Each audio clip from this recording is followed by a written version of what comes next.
ఇలాంటి దుర్మార్గమైన కార్యక్రమాలు తయారయ్యే పరిస్థితి వచ్చింది.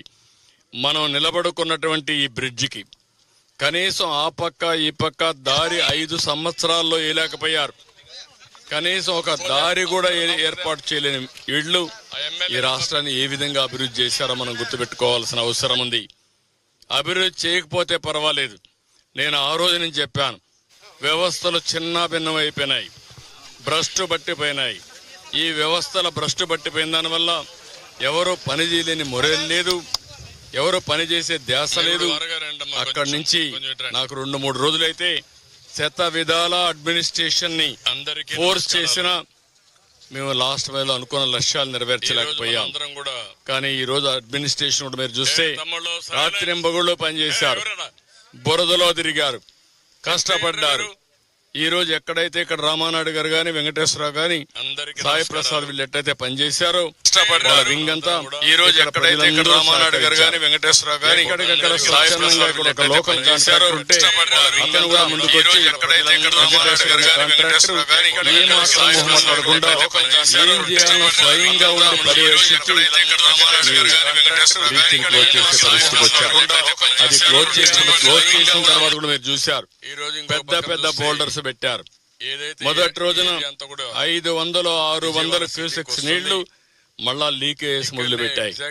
దానిపైన వాళ్ళ దగ్గరుండే ఒక మెటీరియల్, లేటెస్ట్ మెటీరియల్ ని ఆ టార్బాలిన్ మరిగా ఉండే అంతా కూడా ఆ మెటీరియల్ పేరు ఏ మాత్రం పట్టించుకోలేదు. జియో మెమరీ ఒకటి, దానిపైన ఇంకోటి కూడా పెట్టి పెద్ద ఎత్తున ఈ ప్రాంతానికి నష్టం వచ్చింది.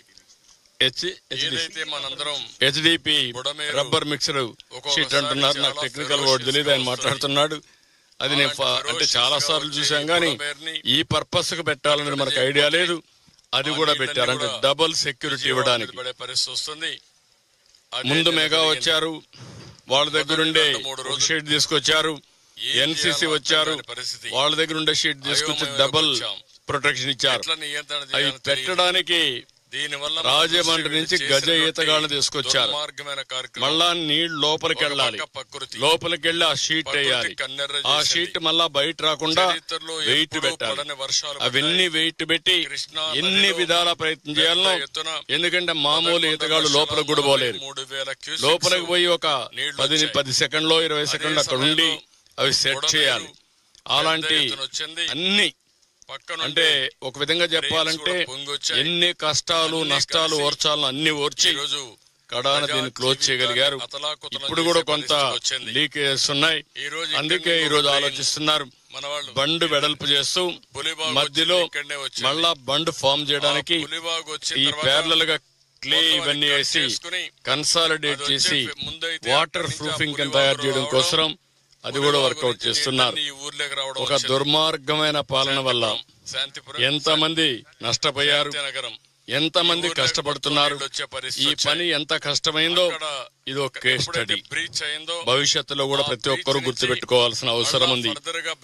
ఈ రోజు ఇక్కడ ఉండే వాళ్ళు వచ్చారు, మా ఇండ్లని తడిచిపోయాను, ఒక్కరు కాదు కొన్ని. ఈ రోజుతే ఇప్పటికే 1,00,000 కుటుంబాలు ఎన్యూమరేషన్ కూడా చేశాం. అన్ని కుటుంబాలు ఎన్యూమరేట్ చేస్తున్నాం. కడాన అందరిని రమ్మంటున్నాం. రాష్ట్రంలో ఉండే దాతలు, జాతీయ స్థాయిలో ఉండే వ్యక్తులు కూడా ముందుకు వచ్చారు. స్ఫూర్తిదాయకంగా ముందుకొచ్చి వారికి తోచిన విధంగా అన్ని విధాలా సహకరిస్తున్నారు. కొంతమంది ఫైనాన్షియల్ గా సహకరిస్తున్నారు, కొంతమంది ఆర్థిక ఏదైనా అవసరమైతే స్వచ్ఛందంగా ముందుకొచ్చి బట్టలు కానీ ఇవన్నీ తీసుకొచ్చి వాళ్ళు సహకరిస్తున్నారు. అందరూ ఎవ్వడికి తోచిన విధంగా వాళ్ళు సహకరిస్తున్నారు. కానీ ఇప్పుడు కూడా వైఎస్ఆర్ కాంగ్రెస్ పార్టీ మాత్రం విషం జిమ్మే పరిస్థితిలో వచ్చారు. వాళ్ళు ఓడిపోయారు కాబట్టి ఈ రాష్ట్రంలో ప్రజల మీద కక్ష తీర్చుకోవాలనే విధంగా పోతున్నారు. ఏ మాత్రం సిగ్గుపడకుండా 3 బోట్లు వదిలిపెట్టారు. ఒక్కొక్కటి 30 టన్నులు, 11,20,000 క్యూసెక్స్ నీళ్లు పోతా ఉంటే బాధ్యత లేకుండా 3 బోట్లు వదిలిపెడితే ఏవైతే కౌంటర్ వెయిట్ వచ్చి అవి గుద్దడం, అదే గాని కౌంటర్ వెయిట్ కాకుండా అదే గాని కాలం గుద్దుంటే కాలం ఆటోమేటిక్గా కుంగిపోయేది. 15 మెట్రిక్ టన్నుల ఇదైనటువంటి కౌంటర్ వెయిట్ 2గా ఇరిగిపోయే పరిస్థితికి వచ్చింది. రెండు కౌంటర్ వెయిట్లు విరిగిపోయినాయి. అదే కాలం జరుగుంటే, కాలాన్నే కొట్టుంటే ఏమయ్యేదో మనం ఊహించుకోవాల్సిన అవసరం ఉంది.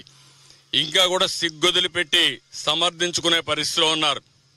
మీరు మీ బోర్డ్స్ని కరెక్ట్గా పెట్టుకోకపోతే ఎందుకు తీసుకున్నారు, మీవి కాదని అంటున్నారు.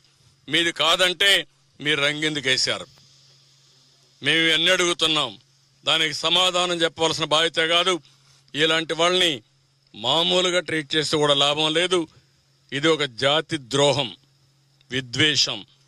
ఎందుకంటే ఒక ప్రాజెక్ట్ని ఇంత దారుణంగా లెక్కలేనితనంతో ఆ ప్రాజెక్ట్ యొక్క ఇది చూస్తే 170 సంవత్సరాలు చరిత్ర, 100 సంవత్సరాలు సర్వీస్ చేసిన తర్వాత బ్రిటిష్ వాళ్ళు కట్టిన ఆ ప్రాజెక్ట్ని ప్రకాశం పంతులు గారి సమయంలో మళ్ళీ ఇప్పుడు బ్యారేజ్ కట్టారు. ఇప్పుడుండే బ్యారేజ్ ఆయన కడితే 70 సంవత్సరాలు సర్వీస్ చేసింది. కొన్ని లక్షల ఎకరాలకు గుంటూరు, కృష్ణా, ప్రకాశం, వెస్ట్ గోదావరికి సర్వీస్ చేసే పరిస్థితికి వచ్చింది. అలాంటి ప్రాజెక్టు పట్ల నిర్లక్ష్యమే కాకుండా ఇష్టానుసారంగా మాట్లాడడం చాలా దుర్మార్గం. దీన్ని నేను చాలా తీవ్రంగా ఖండిస్తున్నా. ఇంకో పక్కన ఈరోజు అందరిని అభినందిస్తున్నా నేను. ఎందుకంటే మళ్ళీ ఇక్కడ ప్రెస్ కాన్ఫరెన్స్ కూడా ఈరోజు లాస్ట్ కాబట్టి రేపు మళ్ళా పెడతాం. కానీ ఇక్కడి నుంచే నేను చివరి ప్రెస్ కాన్ఫరెన్స్ ఏదైనా ఉంటే ప్రెస్ రిలీజ్ చేస్తాం. ఈరోజు మొత్తం ఆఫీసర్స్ కూడా మళ్ళీ ఒకసారి సమీక్ష చేసుకుంటున్నాం. ఇప్పటి వరకు 10వ రోజు, 10 రోజులు ఏమాత్రం విశ్రాంతి తీసుకోకుండా రాత్రింబగుళ్ళు పనిచేసిన అధికార యంత్రాంగాన్ని మనస్ఫూర్తిగా పేరున అభినందిస్తున్నా, కృతజ్ఞతలు తెలియజేస్తున్నా. మీరు చేసిన త్యాగాలు చరిత్రలో శాశ్వతంగా ఉంటాయి. ఒక్క అధికార యంత్రాంగం ఐఏఎస్ ఆఫీసర్లే కాదు, మొత్తం జిల్లా అడ్మినిస్ట్రేషన్, రాష్ట్రంలో ఉండే అధికార యంత్రాంగం అంతా కూడా రాత్రింబగుళ్ళు పనిచేశారు. వీళ్లతో సమానంగా ఎంతో మంది శానిటేషన్లో పారిశుద్ధ కార్మికులైతే రాత్రింబగుళ్ళు ఇవన్నీ కూడా క్లీన్ చేయడంలో చాలా శ్రద్ధ చూపించారు. దగ్గర 7,000 మంది పనిచేశారు. త్రాగునీరు కోసం కొన్ని 100,000 మంది పనిచేశారు. అదే మరి కరెంట్ ఇవ్వడానికి కొన్ని వేల మంది పనిచేశారు. ఈ విధంగా మనం ఆలోచిస్తే ఫుడ్ పాకెట్స్ అయితే కొన్ని లక్షల ఫుడ్ పాకెట్స్ ఎవ్రీడే సరఫరా చేయడం కోసం పెద్ద ఎత్తున శ్రమ చేశారు. ఒక మాటలో చెప్పాలంటే ప్రజలందరూ సహకరించారు. మనసుండే ప్రతి ఒక్కరు దృష్టి పెట్టారు, వారికి తగిన సహాయం చేశారు. 10 రోజుల్లో ఇంత పెద్ద విపత్తుని మళ్ళా ఒక కంట్రోల్ తీసుకొచ్చాం. ఒక యుద్ధమే చేశాం. వరదల పైన ఒక యుద్ధం చేశాం. ఎవరైతే విద్వేషాలు రెచ్చగొట్టి వారు అధికారంలో ఉన్నప్పుడు చాలా వరకు దుర్మార్గంగా ప్రవర్తించి, నిర్లక్ష్యంగా ప్రవర్తించి ఈ గండులకు కారణమైన అవన్నీ పూడ్చాం. ఒక విధంగా చెప్పాలంటే ఈ గండ్లు పడకుండా ఉండుంటే ఇంత కష్టం ఉండేది కాదు. హ్యాండిల్ చేయడం సులభం. నీళ్లల్లో పోవాలి. నా జీవితంలో చాలా సంక్షోభాలు చూశాను. ఉదుహుదు చూశాను, సూపర్ సైక్లోన్ చూశాను, తిత్లీ చూశాను. అక్కడ జరిగింది, ఒకసారి విపత్తు వస్తుంది, ఆ విపత్తు వెళ్ళిపోతుంది. ఆ తర్వాత మనం రెస్టరేషన్ కానీ రిలీఫ్ కానీ ఫాస్ట్గా చేశాం. ఇక్కడ రిలీఫ్ చేయడానికి కూడా అవకాశం లేదు. 8 అడుగులు, 10 అడుగులు, 12 అడుగుల నీళ్లు, నీటి ప్రవాహం కూడా ఉధృతం. ఓసారి ఎన్డీఆర్ఎఫ్ చేతులెత్తేశారు. మేము వెళితే కొట్టుకొని పోతాం కాబట్టి ఈ ఏరియాలో మేము పోవంటే మళ్ళీ అడుక్కొని ఎన్ని విధాల ప్రయత్నం చేయాలో అన్ని విధాల ప్రయత్నం చేశాం. ఆ ప్రాంతాల్లో హెలికాప్టర్లు పంపించాం. హెలికాప్టర్లు కూడా మీరు చూస్తే మొదటి రోజున ఈ బ్రీచ్ ఎప్పుడైతే పడిందో, నీళ్ళైతే వచ్చినాయో, ఆ రోజు రాత్రి నేను హోమ్ మినిస్టర్తో మాట్లాడాను. హోమ్ మినిస్టర్ గారితో మాట్లాడి కేంద్రంలో హెలికాప్టర్స్ పంపించమని, ఎన్డీఆర్ఎఫ్ను పంపించమని, పవర్ బోట్స్ పంపించమని వారికి అప్పుడే చెప్పాను. దాంతో తెల్లవారే కొందికి ఎక్కడెక్కడో ఉండే బోట్లని ఎయిర్ లిఫ్ట్ చేశారు. పంజాబ్ నుంచి పంపించారు, చెన్నై నుంచి పంపించారు, బెంగళూరు నుంచి పంపించారు. వివిధ ప్రాంతాల్లో ఉండే ఈ బోట్లు కానీ, అదే మరిగా ఎన్డీఆర్ఎఫ్ స్టాఫ్ను కానీ పెద్ద ఎత్తున పంపించారు. వాళ్ళందరూ వచ్చారు. వాళ్ళందరి సహకారంతో పనిచేశాం. మళ్ళీ తక్కువ ఉంటే రెండో రోజు ఇంకా ఎక్కువ తెప్పించాం. ఎన్ని ప్రయత్నాలు చేయాలనో అన్ని ప్రయత్నాలు చేసి ఈరోజు ప్రజల్ని కొంతవరకు ఆదుకోగలిగాం. ప్రాణ నష్టం తగ్గించాం, ఆస్తి నష్టాన్ని తగ్గించలేకపోయాం. ఎందుకంటే ఒక్కసారి నీళ్లు వచ్చిన తర్వాత ఇంట్లో ఉండే అన్ని వస్తువులు, బట్టలు, మంచం, లేకపోతే అక్కడ ఉండే బెడ్, అదే మాదిరిగా వంట చేసే వంట సామాగ్రి, ఫ్యాను, లేకపోతే వంట గ్యాసు, తర్వాత స్టవ్ కానీ ఎలక్ట్రానిక్ గూడ్స్ అన్నీ కూడా ప్రతి ఒక్క ఇంట్లో ఒక వాషింగ్ మెషిన్ ఉంది, ఒక మిక్సర్ ఉంది, లేకపోతే ఒక ఫ్రిడ్జ్ ఉంది, లేకపోతే ఒక ఏసీ ఉంటుంది. కొన్ని ఇంట్లో టీవీలు ఉన్నాయి. అన్నీ కూడా పోయినాయి.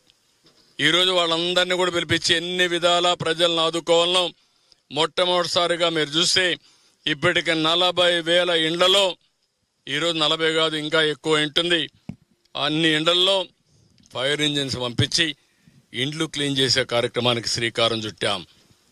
అదే మరి రోడ్లు క్లీన్ చేసే కార్యక్రమానికి శ్రీకారం చుట్టాం.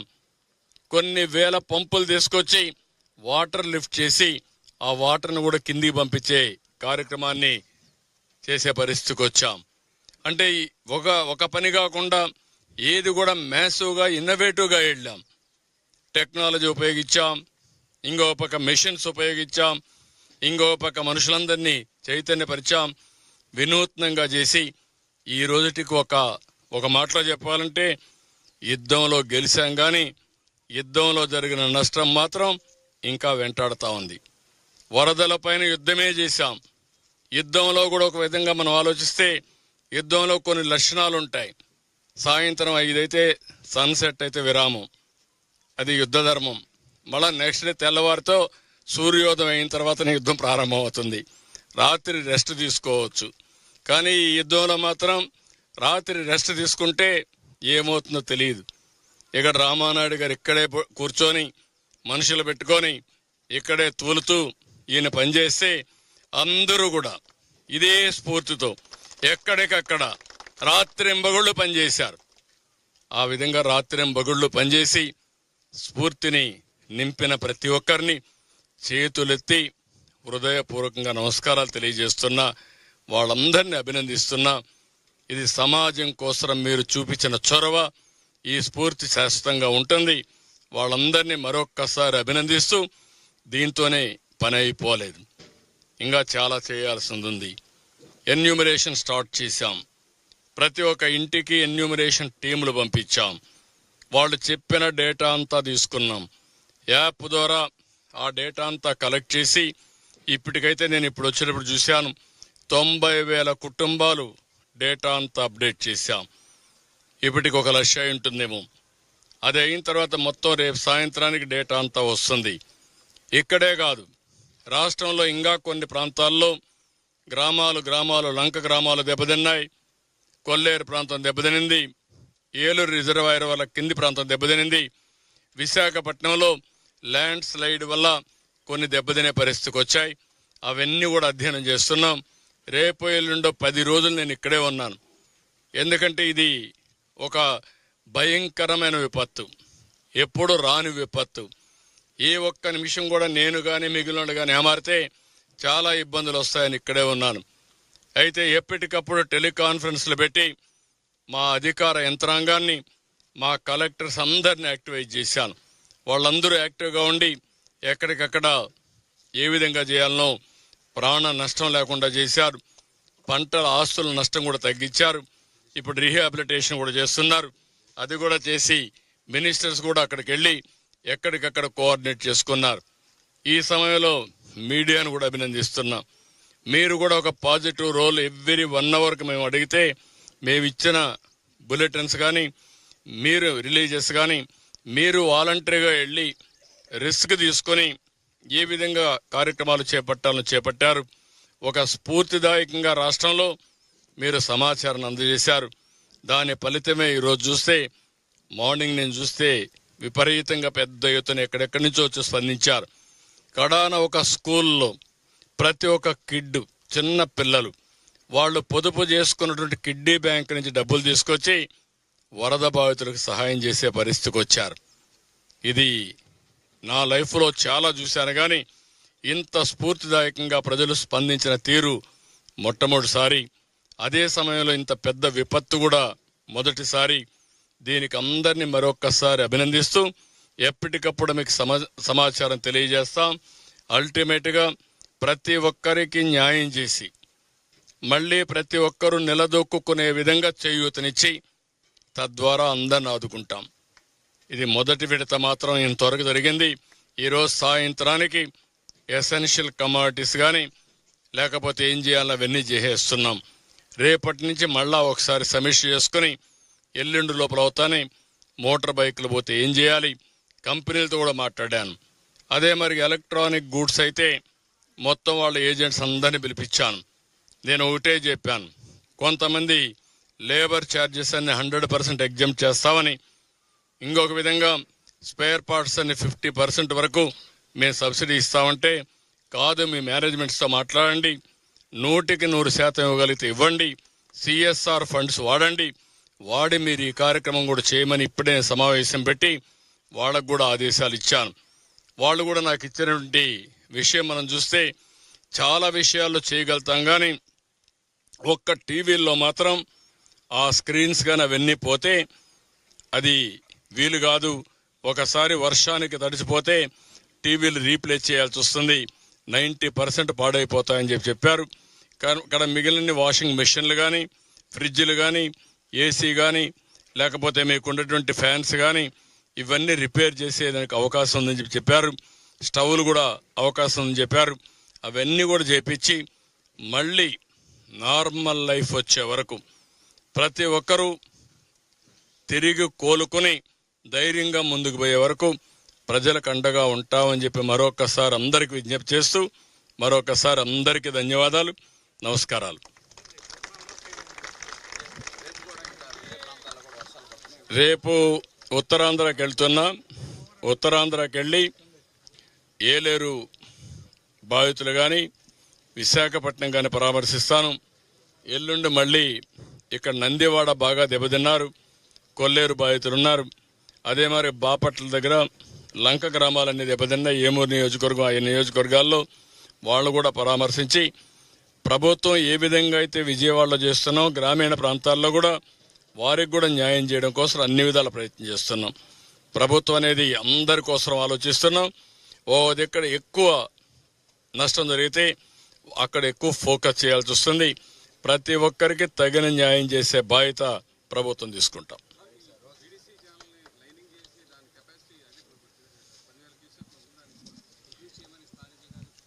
తప్పకుండా ఇది శాశ్వత పరిష్కార మార్గం చూపించాలి. ఈ కెనాల్ అంతా కూడా లైనింగ్ చేసి నీళ్లు ప్రాపర్గా పోయేట్టుగా, బుడమేరు డ్రైన్ కూడా కొల్లేరుకి వెళ్తుంది, దాన్ని కూడా పూర్తిగా ప్రక్షాళన చేయాల్సిన అవసరం ఉంది. బుడమేరు ఆపరేషన్ కూడా స్టార్ట్ అవుతుంది. అది ఆపరేషన్ స్టార్ట్ చేసి ఎవరైతే ఇష్టానుసారంగా ఆక్యుపై చేసుకుని కబ్జాలు చేశారో అలాంటి కబ్జాలను తొలగించడమే కాకుండా కొంతమంది బరి తెగించి రిజిస్ట్రేషన్ కూడా చేసిన వాళ్ళు ఉన్నారు. అలాంటివి కూడా అన్ని అనలైజ్ చేస్తాం. ఎక్కడైనా సరే తప్పు జరిగినట్టు సాక్ష్యాలు దొరికితే వాళ్ళని ఏ విధంగా ట్రీట్ చేయాలో చేస్తాం. దురదృష్టం ఏంటంటే ఈరోజు రాష్ట్రంలో నేరస్తులు రాజకీయ ముసుగులో మాట్లాడుతున్నారు. ఆ ముసుగు తొలగిస్తా. ఒకవేళ మీరు ముసుగేసుకొని వచ్చినా నేరస్తుల్ని నేరస్తులుగానే పరిగణిస్తాం తప్ప నేరస్తులు ముసుగేసుకొని వస్తే భయపడే సమస్య ఉండదు. ఆ విషయం మీరు గుర్తుపెట్టుకోవాలని హెచ్చరిస్తున్నా. కనీసం సిగ్గుపడకుండా 3 బోట్లు వదిలిపెట్టి క్షమాపణ చెప్పాలి రాష్ట్ర ప్రజలకి. ఇంకా ధైర్యంగా మీరు ఆర్గ్యూ చేస్తారా? ఏమనుకుంటున్నారు మీరు? ఒకవేళ మీకు తెలియదు అనుకున్నా తప్పు తప్పే. తప్పు చేసిన వాడు ఎవడైనా సరే శిక్ష తీసుకోవాల్సిందే. అట్లా కాకుండా ఎదురుదాడి చేస్తే భయపడతారనుకుంటే మాత్రం ఆ ఆటలు సాగని. ఆ విషయం కూడా గట్టిగా హెచ్చరిస్తున్నా. ఈరోజు నేను చూస్తున్నాను, ఎంత ధైర్యం ఉండాలండి. సమర్థిస్తారా మీరు దీన్ని? 3 బోట్లు వదిలి పెడతారా? 30 టన్నుల బోట్లు కట్టేయరా మీరు? లంగర్ లేదా మీకు? ఎవడు పెట్టుకు చేంతాడేసి కడతారా మీరు? ఎవడు చెప్పాడా నీకు ఇది? మీరు మనుషులా? మీరు కృష్ణా నదిది కిందన ప్రకాశం బ్యారేజ్ ఉంది, పైన 30 టన్నుల బోట్ని మొన్నటి వరకు ఇసుక దోపిడీ చేయడానికి వాడిన బోట్ని వదిలిపెడతారా? రంగులు వేసుకొని వస్తారా మీరు? అంటే రంగులు వేసుకొని వస్తే, రాజకీయ ముసుగేసుకొని వస్తే మేము భయపడిపోవాలనా? What are you talking? ఏమనుకుంటున్నారు మీరు? ఏదో కావాలని చేస్తున్నారంట. అంటే మీరు ప్రాజెక్ట్ నాశనం చేసినా మీరు మాట్లాడుతూ ఉంటే మేము చూస్తూ ఊరుకోండాలా? మీరు ఈ మారిగా ఎక్కడికక్కడ గండ్లు పెట్టి ప్రజల జీవితాలు నాశనం చేస్తే మేము కష్టపడుతూ మిమ్మల్ని ఒక మాట అనకుండా ఉండాలా? ఏమనుకుంటున్నారు? ఒక సాక్షి పేపర్, పనికిమాల పేపర్ ఉందని, ఒక సాక్షి టీవీ ఉందని తప్పుడు వార్తలేసి ప్రజల్ని మభ్యపెట్టి మోసం చేయాలనుకుంటున్నారా మీరు? ఆ ఆటలు సాగవు. ఆ విషయం గుర్తుపెట్టుకోండి. నేరస్తులను నేరస్తులుగానే ట్రీట్ చేస్తాం, తప్పును తప్పుగానే ట్రీట్ చేస్తాం.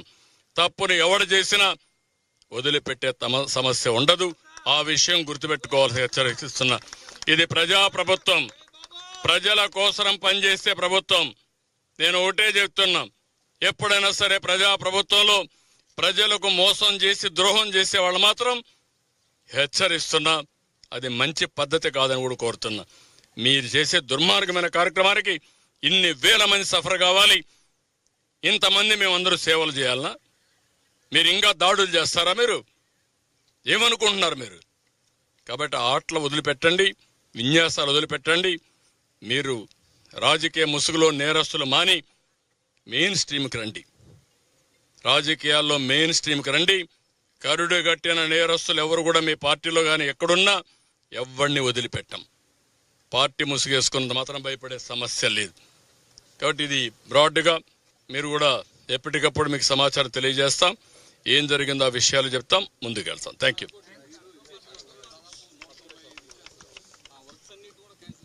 నాట్ ఓన్లీ 195, ఇక్కడ 6-7 వర్కులు 57 కోట్ల రూపాయలు విలువ చేసే పనులు తెలుగుదేశం పార్టీ బుడమేరులో శాంక్షన్ చేస్తే దాన్ని మొత్తం క్యాన్సిల్ చేసి, తద్వారా ₹1 ఇవ్వకుండా మేము కట్టిన రోడ్లు కూడా, బ్రిడ్జెస్ కూడా దారి వేయకుండా, అప్రోచ్ రోడ్లు వేయకుండా చేసే పరిస్థితికి వచ్చారు. ఒకటి కాదు, మొత్తం రాష్ట్రంలో ఇదే పరిస్థితి ఉంది. గేట్లు కూడా పెట్టలేని పరిస్థితి. ఇప్పుడు అన్ని ఏ గేట్ ఎప్పుడు దిగిపోతుందో మనకే తెలియని, కొట్టుకోబోతుందో తెలియని పరిస్థితికి వచ్చాయి. చాలా సమస్యలు ఉన్నాయి. అన్ని సమస్యల్ని పరిష్కారం చేస్తాం. కొంత సమయం పడుతుంది, ప్రక్షాళన చేస్తాం. ఈ వరదల్లోనే మీరు చూశారు టోటల్ అడ్మినిస్ట్రేషన్ ఏ విధంగా ముందుకు పోయిందో మీరు చూస్తే, ఒకప్పుడు నిర్లిప్తో ఉండే అడ్మినిస్ట్రేషన్ ఈరోజు స్ఫూర్తిదాయకంగా పనిచేసే పరిస్థితికి వచ్చారు. దానికి మనస్ఫూర్తిగా అభినందనలు, ధన్యవాదాలు. Thank you.